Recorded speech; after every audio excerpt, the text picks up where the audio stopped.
Hello and welcome to the Helioscope PDX channel, where we share our comic book information with you through interviews and tutorials. And today I am joined by Paul Guinan and Anina Bennett, and they're going to teach us about the comic book direct market. Can you guys start us off by telling us what the direct market is? The direct market is a form of distributing comics and comic book related material to comic book shops. It's a specialty market, and we're happy to talk about how it came to be. Yeah, it basically means comic book shops, like stores that are dedicated to selling comic books and things related to them in physical form. So both of you have been in comics to see the beginning and the evolution of the comic book direct market. That's correct? Yeah, we were in on the ground floor. Well, the direct market itself predates us, so we don't want to date ourselves to be even older than we actually are. But we started working in the direct market in the 1980s when there were a lot of really major changes going on. Okay. Can you tell us the history of the comic book direct market first? Like who started it, where it developed? Sure. It began with this guy named Phil Suling, who was a promoter on the East Coast. He did New York shows and loved comics, and saw that there was a way to improve the way comic books were distributed. Before he came along, there was a newsstand distribution system, which got comic books into obviously newsstands and also things like drugstores and some other places. And in the very earliest days of comics, the newsstand system was huge. I mean, like, comic books were extremely popular. There were all these different genres, and they didn't have the kind of stigma that they had developed later in like the later 20th century. So what happened is Phil Suling figured out this idea that if you could set up a distribution system where the publisher would solicit a comic, a retailer would order, say, 5 copies or whatever. The distributor would see figure out all the orders, tell the publisher what he can sell, and then the publisher would tailor their print run. And all of a sudden, the savings were incredible. All of a sudden, you were actually profiting from a print run rather than sort of sometimes you profit, sometimes you lose. Well, you knew what your sales were going to be, your upfront sales for that, and so that's the direct sales market. There were other people involved, but Phil Suling really does get a lot of the credit. And the direct sales market was starting in the very late 70s. And so for a time, it was just a localized thing, an East Coast kind of thing. But then in the early 80s, publishing houses started to come up that were specifically comic book publishers, because they knew what their market was, how much print run they needed to do. And so all of a sudden, in the very early 80s, you had Eclipse come out on the West Coast, a company called Eclipse, Kamiko on the East Coast, and First Comics in the Midwest, in Chicago. These companies came into existence because the direct market allowed them to profit from their publishing efforts. Wow. Yeah, and one of the other things that that I think led up to a lot of those changes in the 80s is that underground comics were also happening starting in the 60s, basically. And these were people who didn't want to work in whatever the mainstream of comics was, whether it was horror comics or detective fiction or superhero comics. They wanted to, explode myths and push boundaries and explore new territory. And so famously, a lot of underground comics involve sex and drugs and rock and roll. But they also were tackling comics in a different form than genre fiction was. And they ultimately, they led to like the early waves of independent and small press publishers like Dennis Kitchen of Kitchen Sink and Fantagraphics, which actually started in the 70s. And the other big difference between a lot of the newer publishers that we're talking about and the old guard like Marvel and DC and the earlier publishers is the whole concept of creator ownership. So like all of this changed within the span of a couple of decades, and then it really accelerated starting in the 90s, I would say. Yeah, and it's a kind of a funny domino effect. And I'm going to just step back a little bit in that So you were saying earlier about how comics were cool. There was all kinds of genres. Everybody read them. But in the 1950s, during the Red Scare, there was congressional hearings about how pop culture was corrupting our youth, and one of them was about comics. It happens every generation, you know, like so in the somehow our youth is always being corrupted over and over again. Always. So in the 1950s, there was a crackdown on lurid comics. So, for instance, EC Comics that published horror and crime comics that were very lurid went out of business, and a lot of publishers got super nervous, and they started dropping genres and just focused on funny animals and superheroes. It was like the same period when people were making movies about how marijuana would make you go insane and like commit horrible crimes and tear your and stuff. It was, people had a similar attitude about comics, and so that was the origin of the Comics Code, which was a thing that major publishers used for a long time to sort of prevent, to self-censor, basically. And they would put that code right on the cover. It looked like a little postage stamp, and it said, "This comic is approved by the Comics Code Authority." That was the reaction to this 50s scare. So what happened is you had a whole generation of just these kind of, not necessarily boring, they're certainly entertaining, but just superheroes and funny animals for like through the 50s and then into the 60s. And then that's where you get the pushback. So you get the undergrounds coming out of this bland mainstream comic landscape. You get the undergrounds coming out.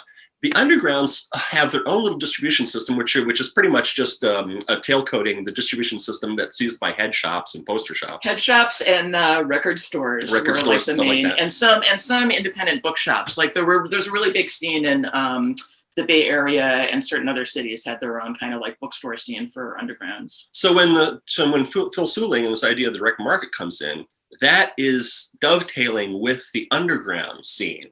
So once you set up this new distribution system, all of a sudden, you now have an entirely new venue and audience for all of the comics that had gone away for a while. So crime comics and science fiction and all alternative kinds of titles that were not superheroes, but were kind of weirdly, like, for instance, a formative comic for me in the 80s was a title called American Flag by Howard Chaykin. All of a sudden, here's a person doing these revolutionary new design concepts for the page, a new kind of hero, an anti-hero who doesn't have any superpowers.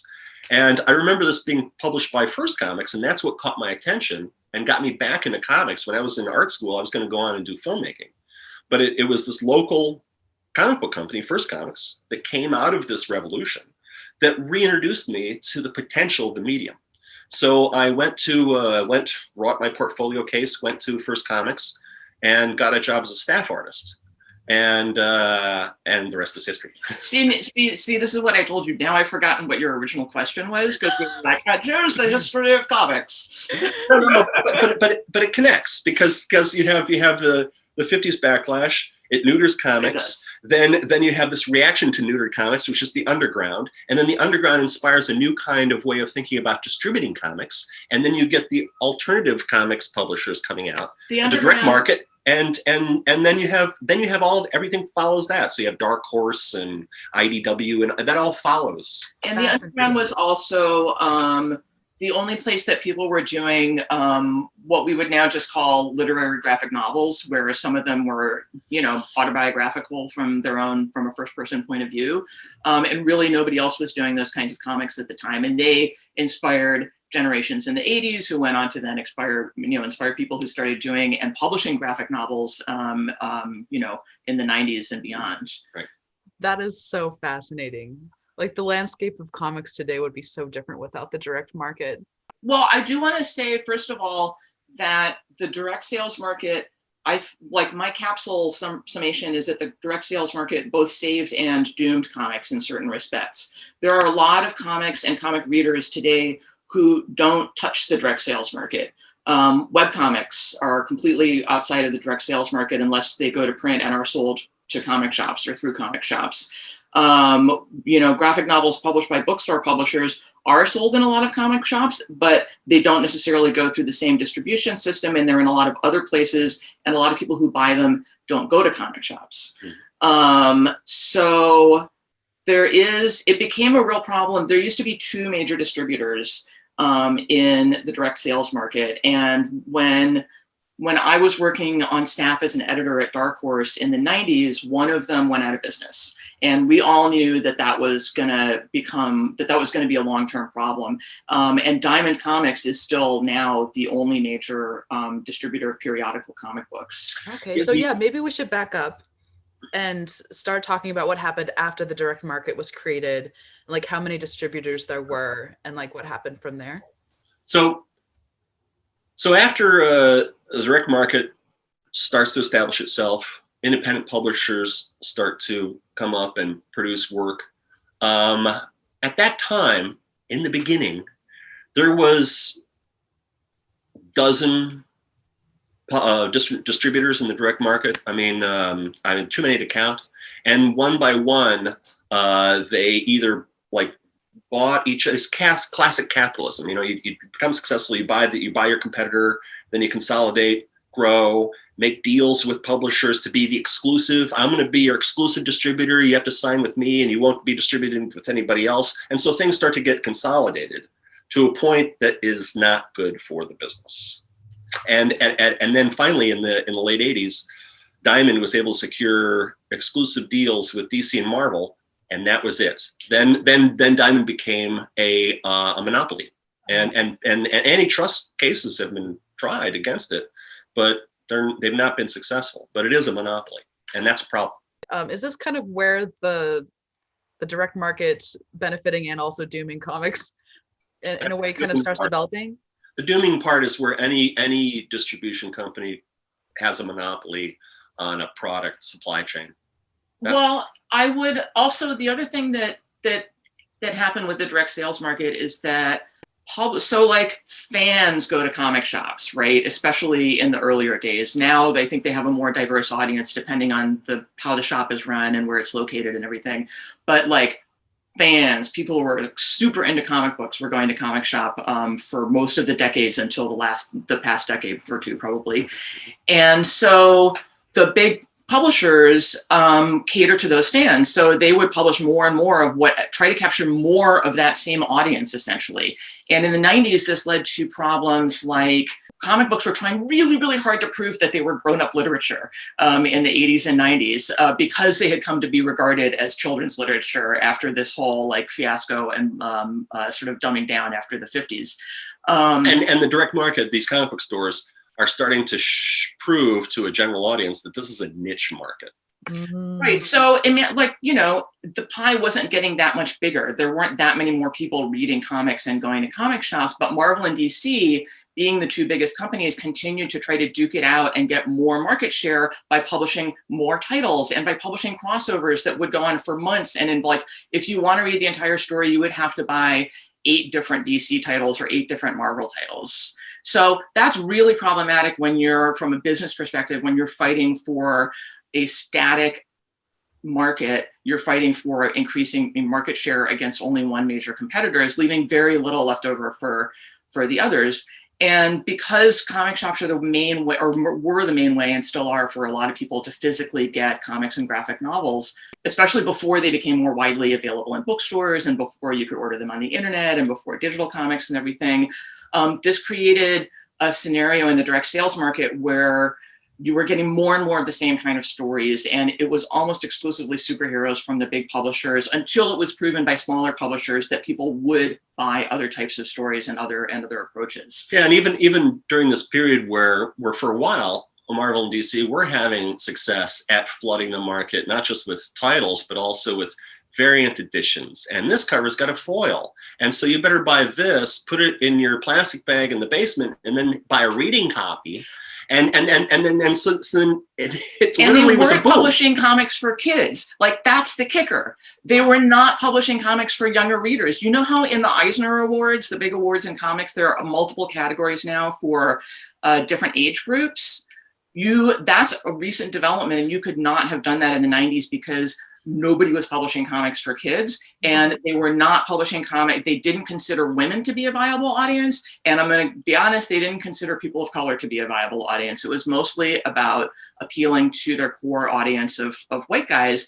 And I helped start a nonprofit called Friends of Lulu that was trying to explain, like, get more women and girls involved in comics, and also explain to publishers that this was actually a market, and if they published more varied material, more diverse material, they would have a growing audience. Yeah, and so what happens is you target one audience, you flood product, and then boom, it goes bust. So there was a huge comic book implosion around 1990 or so. And companies went out of business.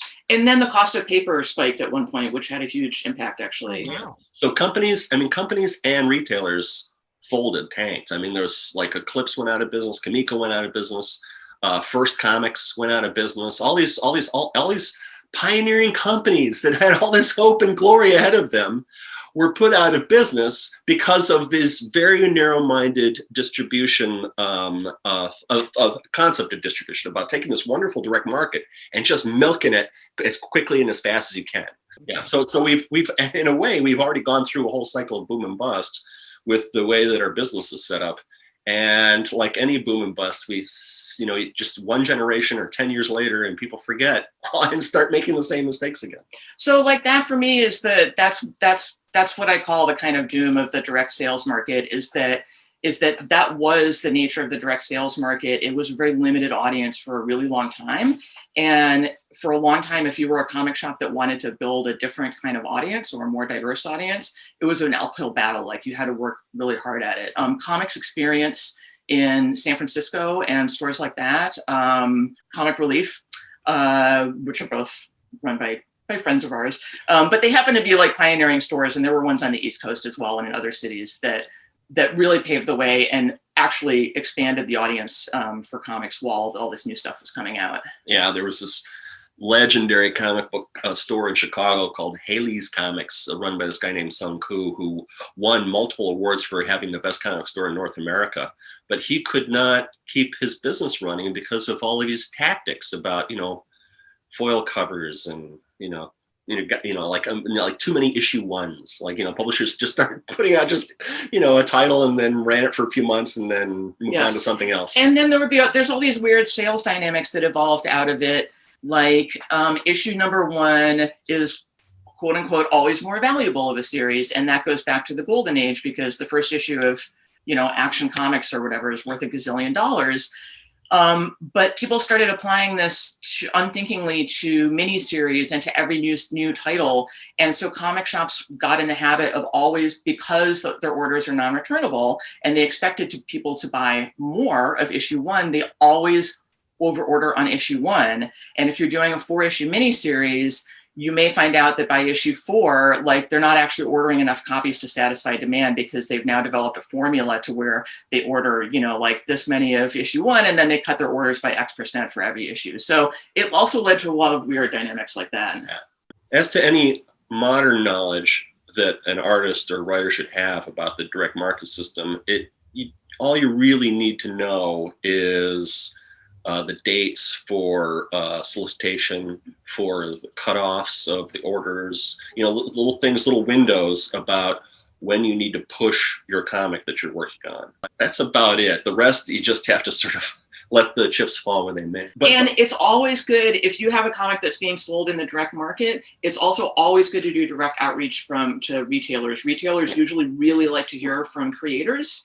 And there are definitely people within the creative community who have mailing lists of retailers, so you don't have to start it from scratch. Do some outreach, work your contacts, try and find somebody who's got a retailer mailing list, and send out personalized emails. If you feel like going physical, you can send postcards or sample artwork. So one of the issues with Diamond being the only distributor is that the Diamond catalog is the ordering Bible of the direct sales market. And it's the size of a phone book of a major city back when we had phone books. So if you're publishing your own comic book or you're a small press publisher, it's much harder for you to get prominently featured in that than it is for the big publishers. So that's actually within the direct sales market, the first audience that publishers are promoting to is the retailers, and because they have to make those sales earlier, right? So they have to promote to the retailers and to the readers who order in advance from the retailers, right. So like the super fans, basically.